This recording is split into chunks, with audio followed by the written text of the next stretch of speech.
آپ جانتے ہیں کہ اگر بھینس دودھ روک لے تو اس کے بچے کو کھول کر لاتے ہیں، وہ بچہ تھن منہ لگا دیتا ہے، بھینس دودھ چھوڑ دیتی ہے، اور جب وہ دودھ دینے لگتی ہے تو بچے کو لے جا کے باندھ دیا جاتا ہے۔ اس بچے کو نہیں خبر کہ یہ کیوں لایا گیا تھا، کیوں لے جایا گیا۔ یہ مثال دے کر فرمایا حدیث میں، بلکہ فرمایا کہ مومن کی مثال اور ایمان کی مثال اس گھوڑے کی طرح ہے جس کا پیر باندھ دیا جاتا ہے کھوٹے میں اور لمبی رسی کر کے اس کو چھوڑ دیا جاتا ہے سرسبز علاقے میں، وہ اس میں کھاتا پھرتا رہتا ہے یہاں تک کہ جب اس کے پیر کو جھٹکا لگتا ہے اور رسی پوری ہوتی ہے، کیونکہ آگے حد ہے، آگے کھیت دوسرے کا ہے، اس کو اس سے آگے نہیں جانا ہے۔ اللہ رب العزت نے بھی اسی طرح، اللہ تعالیٰ نے حدیث میں آتا ہے کہ اللہ نے اسی طرح چراگاہیں متعین کی ہیں۔ مومن کی چراگاہ یہ ہے، مومن کی چراگاہ یہ ہے، فرمایا کہ اللہ نے حدود قائم کی ہیں، اللہ نے حدود قائم کی ہیں۔ اللہ کی چراگاہیں وہ اللہ تعالیٰ کے احکام اور حدود ہیں۔ اللہ تعالیٰ نے حدود قائم کی ہیں کہ تمہیں یہاں سے آگے نہیں بڑھنا ہے۔ اس پر رسی جو تنگ ہوتی ہے، اس پر رسی تنگ ہوتی ہے، تجارت میں، زراعت میں، حکومت میں، سرمایہ داریوں کے نقشوں میں، یہ ملکوں میں کمانے کی غرض سے جاتے ہیں،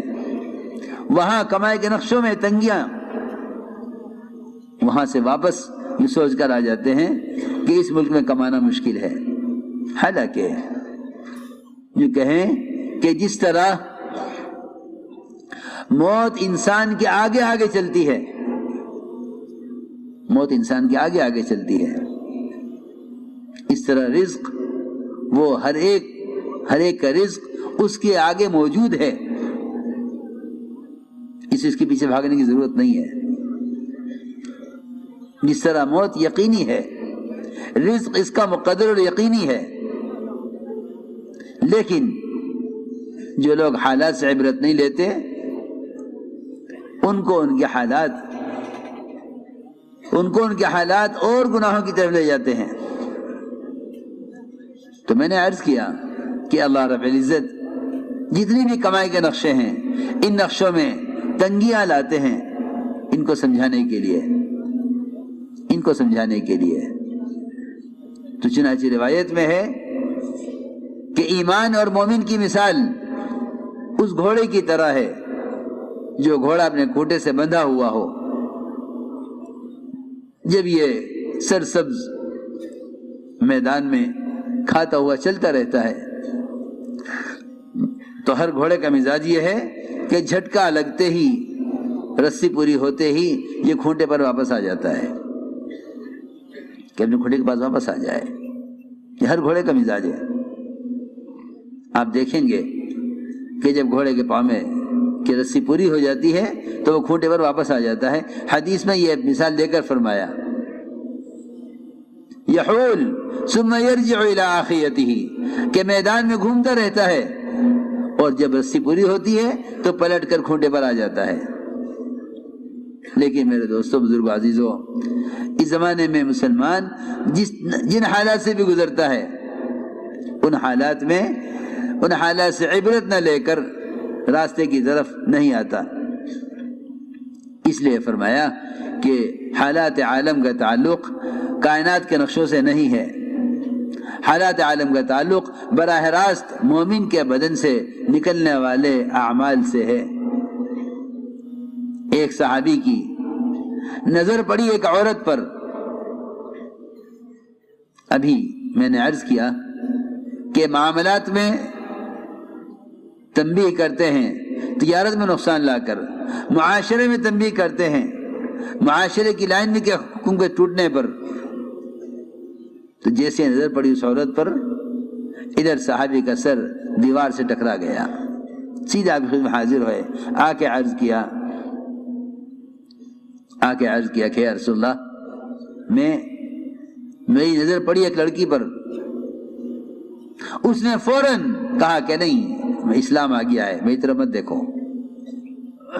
ابھی میں دیکھ ہی رہا تھا اس کی طرف کہ میرا سر دیوار سے ٹکرا گیا، یہ کیا ہوا؟ میں اور آپ اس پر غور کریں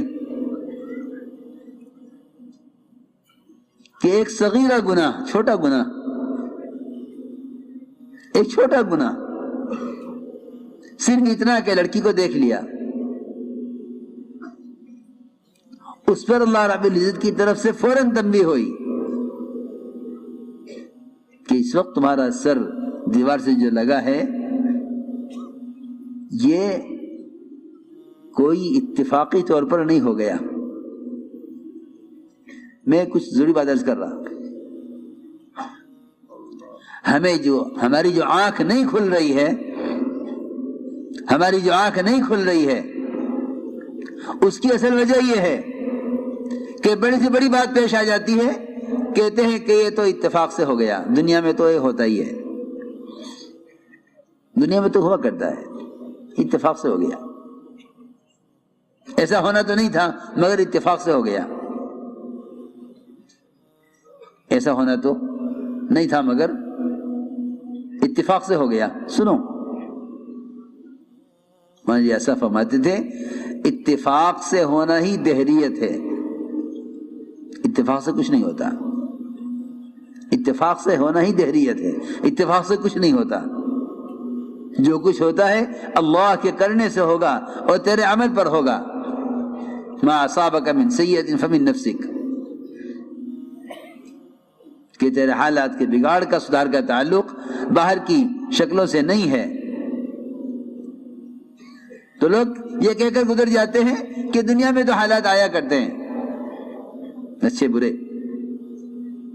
نہیں، ایک لڑکی کی طرف نظر پڑی اور دیوار سے سر ٹکرایا، آ کے عرض کیا، آپ نے فرمایا اللہ تعالیٰ کا یہ معاملہ ہے مومن کے ساتھ کہ جب اس سے کوئی گناہ ہوگا تو اللہ تعالیٰ فوراً دکھلا دیں گے کہ تجھ سے یہ گناہ ہوا ہے، یہ کام غلط ہوا ہے۔ اس لیے میرے دوستو عزیزو، حالات مایوس ہونے کے لیے نہیں ہوتے، حالات مایوس ہونے کے لیے نہیں ہوتے، اور حالات گناہوں کے اسباب کی طرف جانے کے لیے نہیں ہوتے، اور حالات حکم توڑنے کے لیے نہیں ہوتے، بلکہ حالات راستے پر آنے کے لیے، تنبیہ کے لیے، حالات حکم پر آنے کے لیے ہوتے ہیں کہ تمہارے حالات تمہیں حکم پر لائیں۔ اس لیے میرے دوستو عزیزو،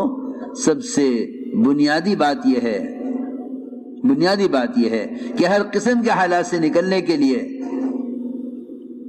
اللہ تعالیٰ نے قرآن میں قسم کھا کر فرمایا ہے، اور قسم بھی زمانے کی کھائی ہے، قسم بھی زمانے کی کھائی، فرمایا کہ قسم ہے زمانے کی کہ ساری کی ساری انسانیت خسارے میں ہے، قسم ہے زمانے کی کہ ساری کی ساری انسانیت خسارے میں ہے۔ صرف 4 قسم کے لوگ ہیں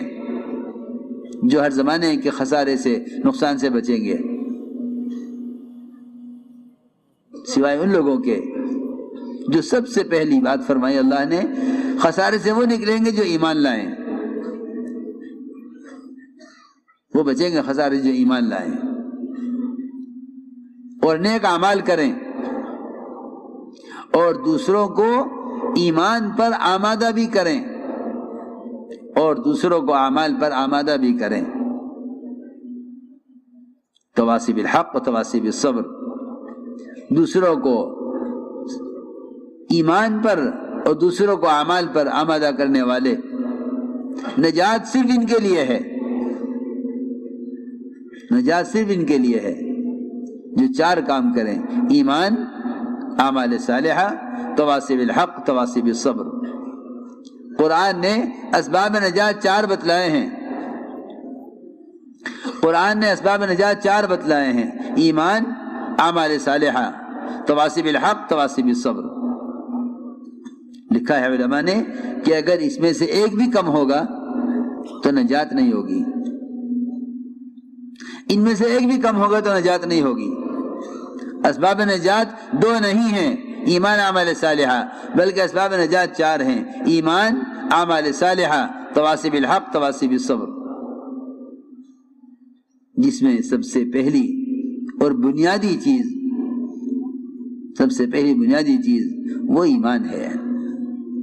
مولانا ایسا فرماتے تھے اس کام کا کوئی نام رکھتا تو اس کا نام تحریک ایمان رکھتا،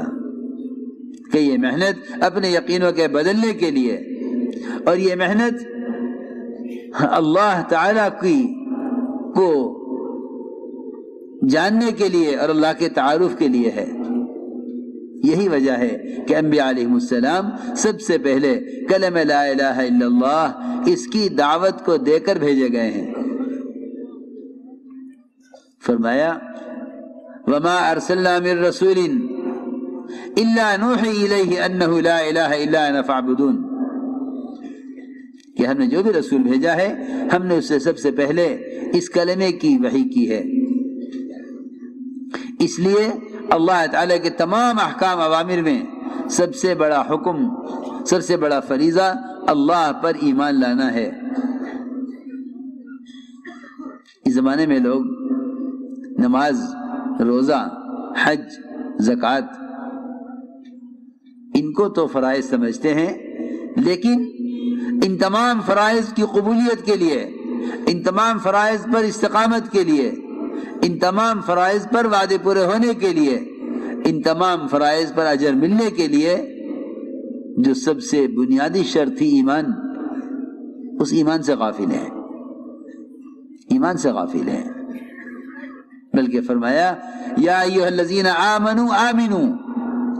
اے ایمان والو تم ایمان لاؤ۔ یہ حکم خود ایمان والوں کے لیے ہے،